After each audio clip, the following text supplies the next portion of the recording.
Power star Puneeth ರಾಜ್ಕುಮಾರ್ಗೆ ಇವತ್ತು 49ನೇ ಹುಟ್ಟುಹಬ್ಬ. ಈ ಹಿನ್ನೆಲೆ ಪುನೀತ್ ಸಮಾಧಿಗೆ ರಾಜ್ ಕುಟುಂಬದವರು ತೆರಳಿ ಪೂಜೆಯನ್ನ ಸಲ್ಲಿಸಿದ್ದಾರೆ. ಅನ್ಕೊಂಡೇ ಬಂದಿದ್ದೆ ಮೇಡಮ್. ಏನ್ ಕೆಲಸ ಮಾಡ್ತೀರಿ? ನಾವು ರೈತರು. ಓಕೆ. ಅಂದ್ರೆ ಅಪ್ಪು ಅವರು ನಿಮಗೆ ತುಂಬಾ ನೀವು ಅವರ ಅಭಿಮಾನಿ, ತುಂಬಾ ಅಭಿಮಾನಿ. ಈ ಹಿಂದೆ ಅವ್ರನ್ನ ಭೇಟಿ ಮಾಡಿದ್ರ ಯಾವತ್ತಾದ್ರೂ? ಅಂದ್ರೆ ನಮಗೆ ಆ ಭಾಗ್ಯ ಸಿಕ್ಕಿಲ್ಲ ಅಷ್ಟೇ. ಓಕೆ. ಆ ಭಾಗ್ಯ ನಾವು ಇಡೀ ಕುಟುಂಬ ಅಭಿಮಾನಿಗಳ ಹತ್ರ ಜನರ ಹತ್ರ ಒಂದು ಬೇಡಿಕೆ ಇಡ್ತೀವಿ.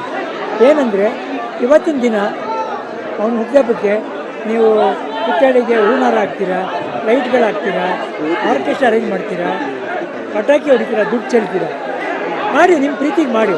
ಅದರ 10ರಲ್ಲಿ 1 ಭಾಗ ಎತ್ತಿಡಿ. ನಿಮ್ಮ ಸುತ್ತಮುತ್ತ ಇರೋ ಒಂದು ಆಶ್ರಮಗಳಿಗೆ ಹೋಗಿ, ಅಲ್ಲಿ ಮಕ್ಕಳು ಕೇಕೆ ನೋಡಿರಲಿಲ್ಲ, ಒಂದು 3 ಕೇಕ್ ತಗೊಂಡು ಕಟ್ ಮಾಡಿ ಅವ್ರಿಗೆ ಕೊಡಿ. ಫ್ರೀಯಾಗಿ ಒಂದು ಪೆನ್ಸಿಲ್ ಬಾಕ್ಸ್ಗಳು, ಟಿಫನ್ ಬಾಕ್ಸ್ಗಳು ಒಂದೊಂದು ಕೊಡಿ. ಎಷ್ಟು ಸಂತೋಷ ಪಡ್ತಾರೆ ನೋಡಿ. ಅಲ್ಲಿ ಅಪ್ಪು ಕಾಣ್ತಾನೆ. ನಿಮ್ಮ ಮನೆ ಮಕ್ಕಳು ಕರ್ಕೊಂಡೋಗಿ, ಅವ್ರಿಗೆ ಗೊತ್ತಾಗುತ್ತೆ ಹುಟ್ಟುಹಬ್ಬ ಅಂದರೆ ಹೀಗೆ ಆಚರಿಸಬೇಕು ಅಂತ. ಒಂದು 15 ವರ್ಷ ಆಗಲಿ ನೋಡಿ. ಈ ದಿನ ಬಂದರೆ ಜನ ಇಲ್ಲ, ಮಕ್ಕಳುಗಳು ಅಯ್ಯೋ ಇವತ್ತು ಅಪ್ಪು ಬರ್ಡೇ ಬರ್ತಿದೆ ಕಣ, ನಮ್ಗೆ ಏನಾದ್ರು ಸಿಗುತ್ತೆ ಅಂತ ಖುಷಿ ಪಡ್ತಾರೆ. ಆ ಖುಷಿಯಲ್ಲಿ ಅಪ್ಪನ ಹುಡುಕಿ.